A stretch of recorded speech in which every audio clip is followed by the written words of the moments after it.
Welcome to Yoga Classes Online with Yoga Cheryl. Today we will be working towards Marichyasana 1, 2, and 3. These postures are a combination of a deep twist and a seated forward bend. We will need to open up the groins and the lower back to get ready for those poses, and we'll need a few props along the way as well. We'll need one folded blanket, which I'm sitting on here, and a set of blocks. If you need a bolster for Shavasana, please take that as well. So let's get started. I'm going to start off doing some variations of thread the needle to get the hips open, and we'll start off lying on the back. So I've got a blanket down, it's folded in a standard fold. So this shape. You want to have the folded edge facing the way that your head is going to face as you lay on the back, and the fringed side facing your feet, so that when you lie down, you're going to sit on it, and it'll be under your pelvis just like it would be for bridge position. Come all the way down on the back with the feet on the floor. So the edge of the blanket is just at my waist in the back. And then let the knees one knee come into the chest, give it a squeeze. Just relax the back into the mat. Take the ankle to the front of the opposite knee so that you're in this 4 square position. I'm going to do 3 movements leading up toward thread the needle. One is a rotation of the hip, moving it internally and externally. So the knee is going to come toward the midline, which is internal rotation, and then the knee rolls out, which is external rotation.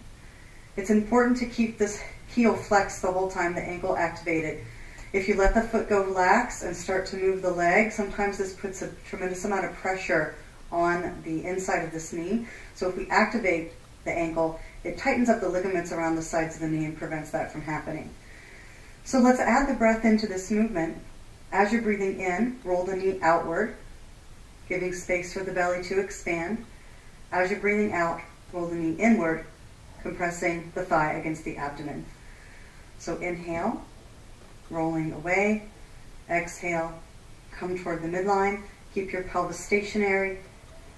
Inhale and exhale. Then inhale one more time, rolling the leg out. Take the same side hand.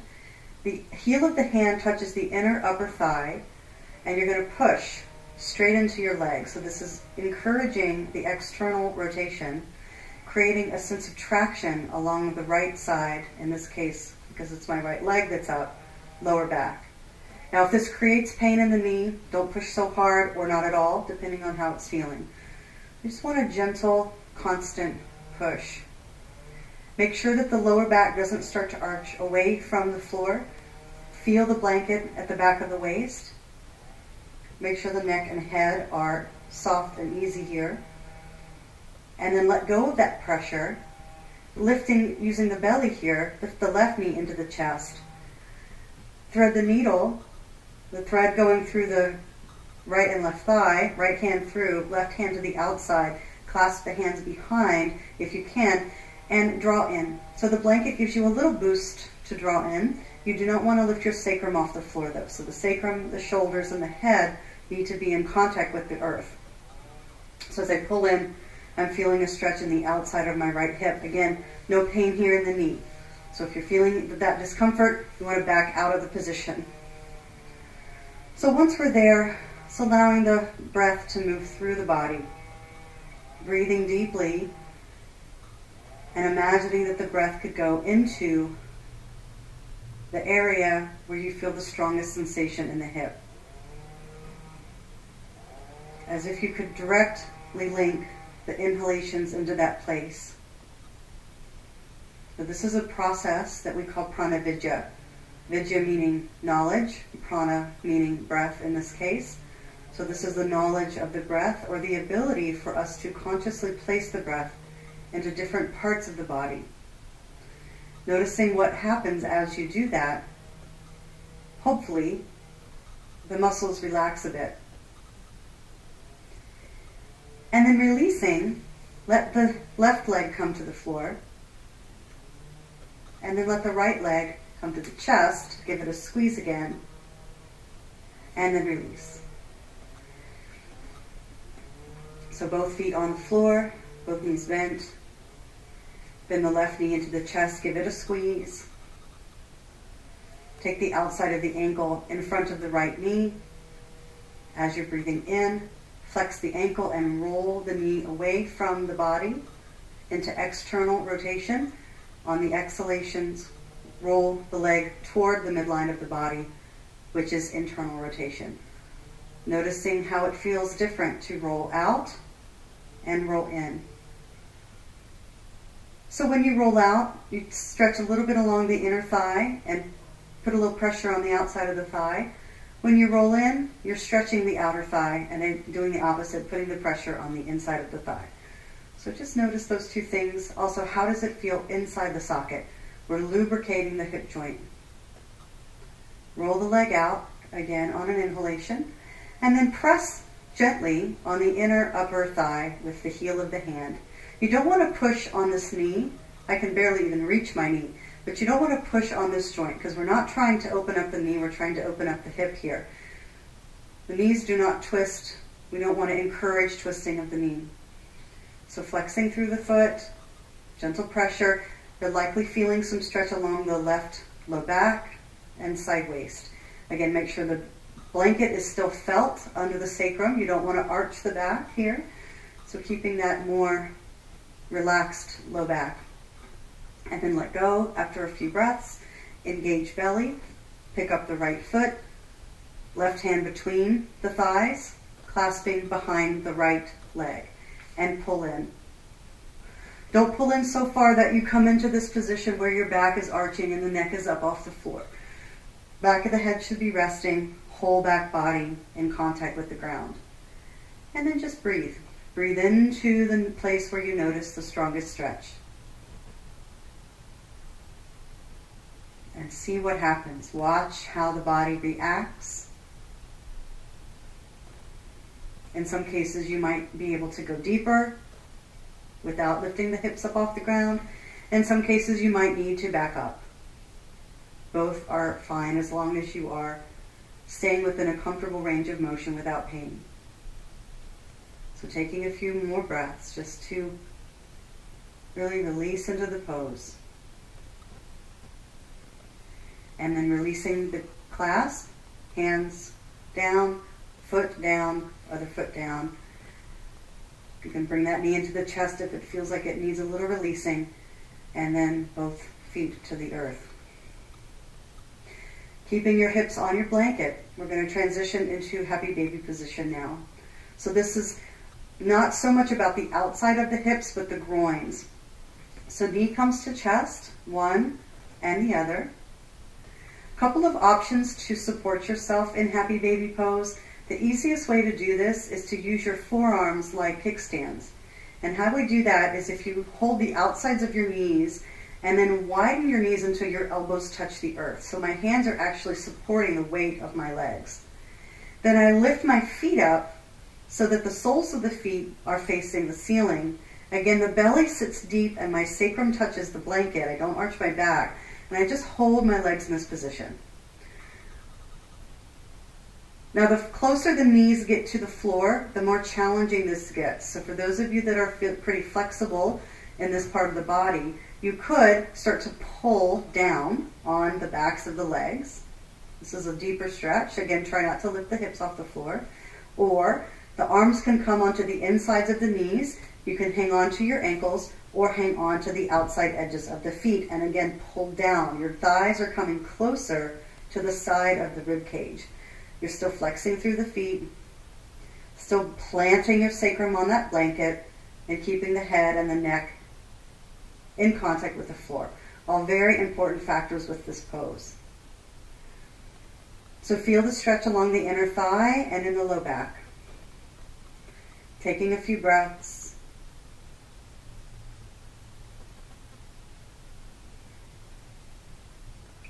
If you've gone deeper and it's too intense, feel free to come back to another position. You want to be able to breathe. You don't want there to be any pain. And then when you're ready to come out, bring the hands to the outer legs, bend those knees, and draw the thighs to the midline. And rock a little bit from right to left on the edge of that blanket. So it provides a gentle sense of massaging.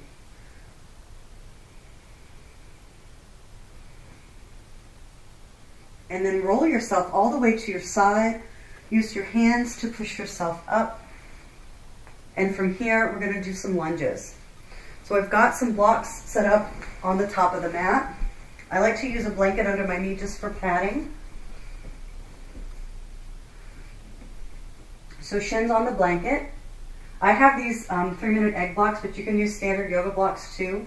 These just happen to be out.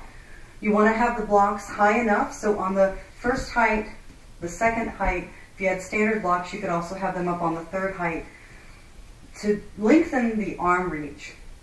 I'm going to bring my right leg forward.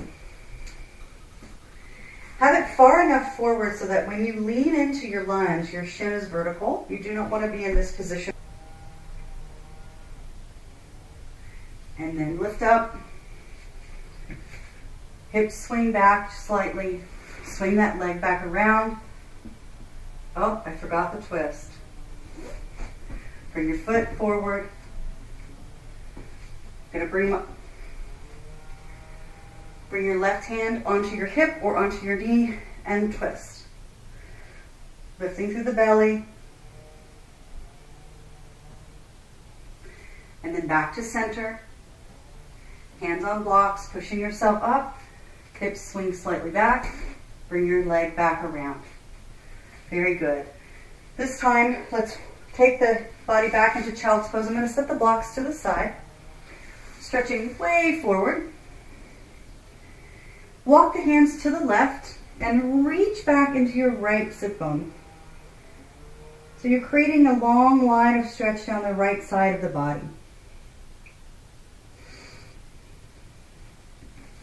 And then reach the hands to the right, stretch extra through that left sit bone.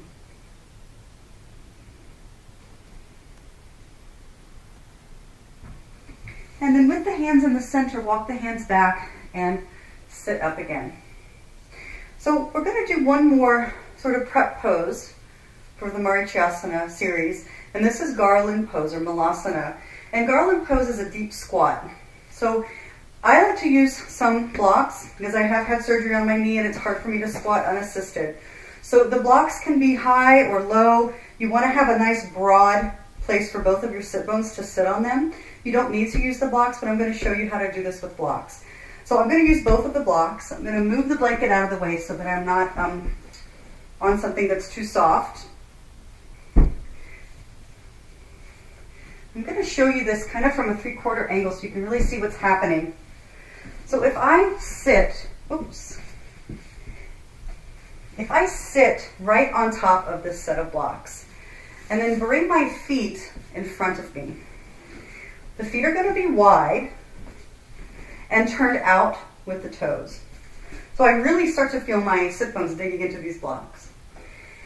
And then I'm going to lean forward between, kind of like a frog, between my knees. So similar to our lizard lunge, the knees are squeezing a little bit inward into my shins and just hold on to my ankles. Now if this is awkward for your arms, you can also just bring your hands out like this. So you've got them up on the fingertips, or you can hang on. So similar to our happy baby position that we did on the floor. In happy baby, I was very insistent upon keeping the head, the shoulders, and the sacrum on the ground. So in this position, be careful that you don't just round in your back. You want to lift up through the belly just a little bit, like that runner's lunge where you're zipping up your zippers. So this is a deep stretch around the sacrum, deep stretch for the groins.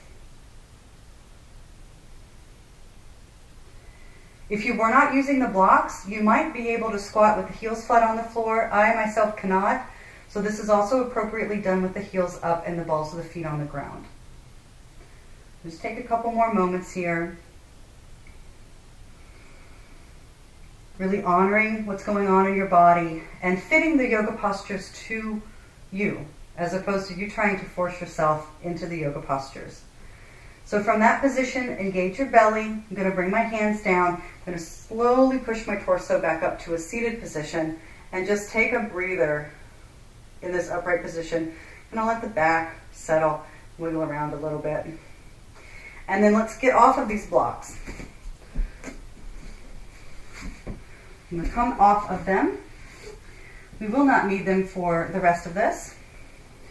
And let's sit up on a blanket, so the back sort of folded edge there faces the way that your head faces, or the way that you're facing forward, and sit on the blanket.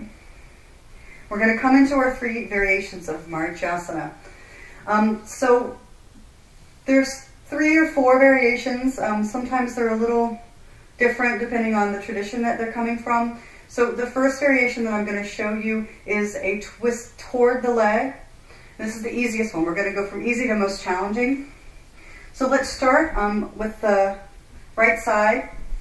So this is my right knee that I've got up, and I'm going to clasp my hands together and sit up nice and tall. So my belly is kind of on the inside of my thigh. So sitting up tall, the other leg is straight, and I'm pushing down into my thigh. Lifting up on an inhalation, my left arm is going to reach in front. My right hand is going to come behind me. Now some of you, if you need to sit up high, might want to block. I prefer to have my hand on the floor so the line of the shoulder is more even. So I'm hugging my knee into my belly, and I'm turning the upper body toward the back. Reaching out through the ball of the left foot.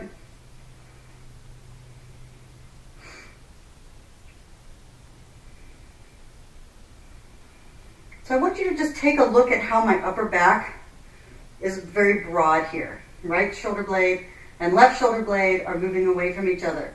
You might have seen in the cover of magazines and other pictures online, people doing this posture with their arm on the outside of their knee. I'm going to show you a couple of things that might make a difference as to whether you should or should not do it that way. So when you set up for your posture, if you reach the arm out and there's space here, so in other words, the knee is lower than the arm, you shouldn't be taking your arm to the outside because it actually makes you more forward bend. You can see here, it's a very different looking pose. The arm should always be in front. If, however, your knee is high, higher than your arm, it's not happening for me, so if your legs are longer basically than your torso, you might have the capacity to come around to the outside. If it creates closure in the chest or a feeling of pressure, please don't do it. Keep reaching around to the outside of the leg or in front of the leg. So that's version 1. Let's go ahead and do version 2. We're going to stay on the same side actually. I'm going to actually separate my feet just a little bit. I'm going to start to come forward between my arms, so this should feel familiar. Feels kind of like garland, kind of like our lizard. Arms are going to come to the inside. Now, you might put a strap around the ball of the foot if necessary. I'm going to try to keep the ball of my right foot on the floor as I lift my heart, zipping up my zippers in front toward my big toe of the left foot. Now, some of you might have the capacity to hang on to the foot. That's fine if it's easy to do that. If it is not easy and it makes you round your back, please don't worry about that. Hands on the floor is perfectly fine. The right hip gets a little bit light here, so squeeze the right knee toward the right shoulder. Don't force the right hip down, but also don't completely bring it off the ground. The third version of this posture is to let the arm come in front of the knee. Sometimes you need to hold on with the other hand. Again, the full pose, you're clasping the hands behind the back, which is not quite happening for me today. So I'm going to just hook my arm in front, bring my other hand to the floor, and lift and turn away from my knee. So it's a deep twist in the lower body. Make sure that you can still breathe, that everything feels like it's comfortable. Good. And then turn forward. And then lay that leg down. Give it a wiggle. And try it on the second side. So left knee bends. Once again, the two versions of this pose. If my arm is higher than my knee, I'm going to want to hug around. So it's going to look like this, belly up, arm hooks to the elbow in the knee, other hand goes behind the back. This keeps my chest nice and open. Lift and turn, pull the thigh up against the body, ground into the straight leg.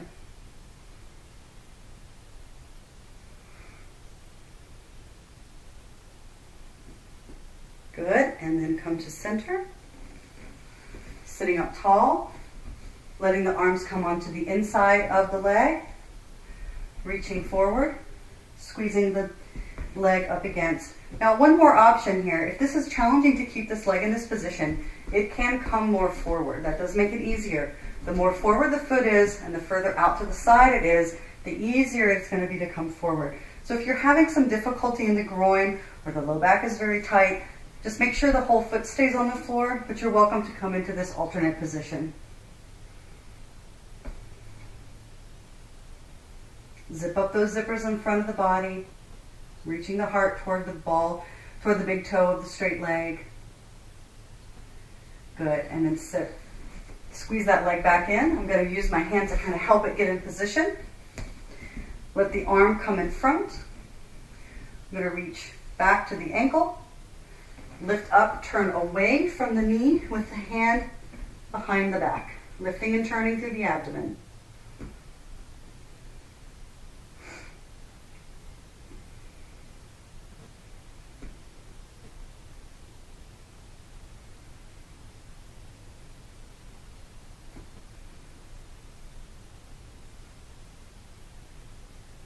Good, and then turning to center. So the more traditional version of this posture, I need a strap to do it. It's more of a forward bend. Just want to show you one way that you can do this at home.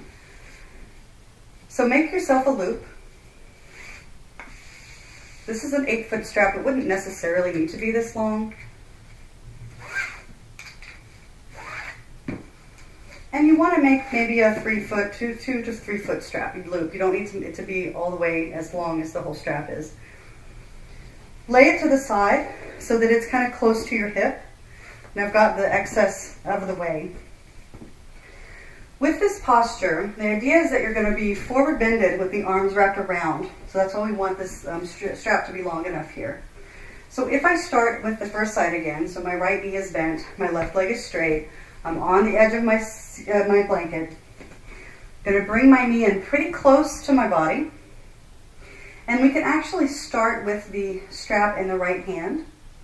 I'm going to bring my elbow in front of my knee and kind of swing the strap around. There's a couple of ways we can do it. It's kind of a challenge sometimes. And then walk the hands in the loop towards each other. So my feet are separated. My right foot is in front of my right sit bone, and I'm leaning forward. This is a much deeper forward bend. You're adding the element of the clasp or the hold. So be careful that you don't overdo it. Good. Another breath in and a breath out, and then sitting up and releasing. And then releasing the legs straight. Give a little wiggle to the hips. Bending the other knee. So I'm going to bring the strap a little bit more towards the outside of the foot here, so that when I reach around, I can pick it up. Walk the hands towards each other. Lift my zippers, zip up my zippers, and lean out toward the straight leg. So this does stretch quite a bit across the sacrum, so be careful that you're not putting too much pressure in that part of the body.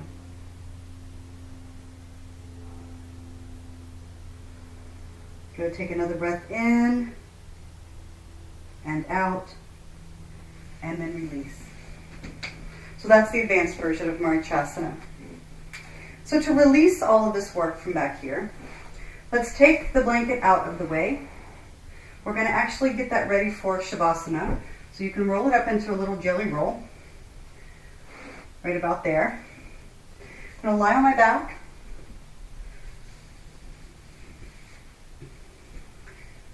Bring my feet close to my buttocks with the palms facing downward on the mat. Think about your pelvis as being sort of like an elevator car, that as you're inhaling, you're going to lift the hips straight up.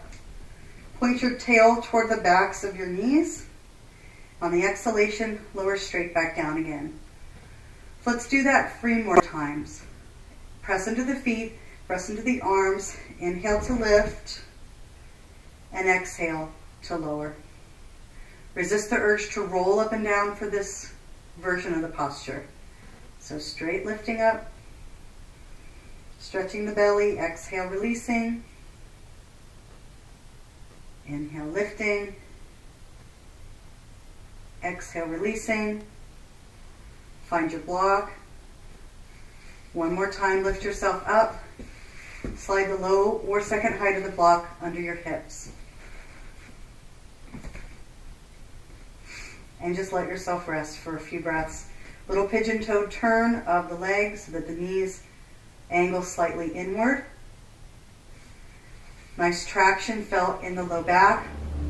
Hands can be on belly or hands on floor with the palms facing upward. And stay here for a minute or two, letting yourself feel this traction and reseat the sacrum in the center of the back after all of that work in the sacroiliac area.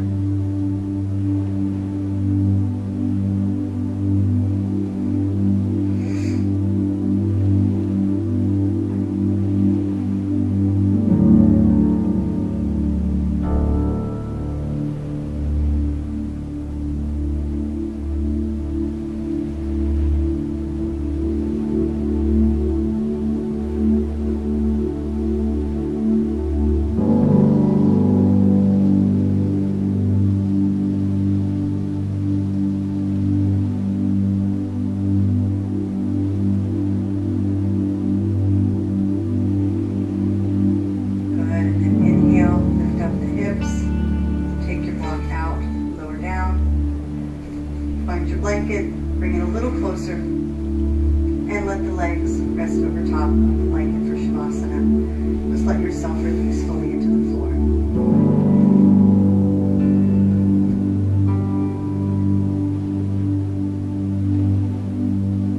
I feel like I need to adjust my hips, so I'm going to bend my knees, tuck my tail under just a bit, and then re-straighten those legs. So that's always a nice thing to do as you come into your rest.